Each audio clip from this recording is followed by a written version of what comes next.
দাজ্জাল কি আসলে? সে তো একটা ব্যক্তি হবে, কিন্তু দেখেন ওর সিস্টেম কিন্তু অলরেডি ডেভেলপ করে ফেলছে। সে কি প্রত্যেকটা জায়গায় পায়ে হেঁটে হেঁটে গিয়ে শাসন করবে? আপনাদের তাই মনে হয়? সে প্রত্যেকটা জায়গায় তার এজেন্টদেরকে বসাবে, এটাই বাস্তব।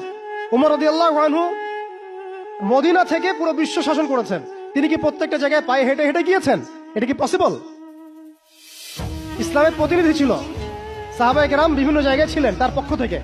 মাসিহুদ দাজ্জাল অনেকটা সেম কাজ করতে পারে। দেখুন, খেয়াল করে সে তার অনুসারীদেরকে সব জায়গায় বসিয়ে দিয়েছে, সবাই তার ভাষায় কথা বলছে। বিবিসি, সিএনএন, তারা যে ভাষাগুলো চয়ন করে সেই ভাষায় আমাদের রিপোর্ট করা হয়।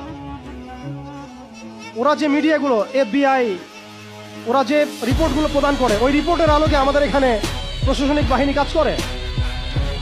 তারা যেভাবে ফাংশন করে সেইভাবে কাজ করা হয়। পুরো বিশ্বটা যেন একটা সিস্টেমের মধ্যে নিয়ে আসা হয়েছে।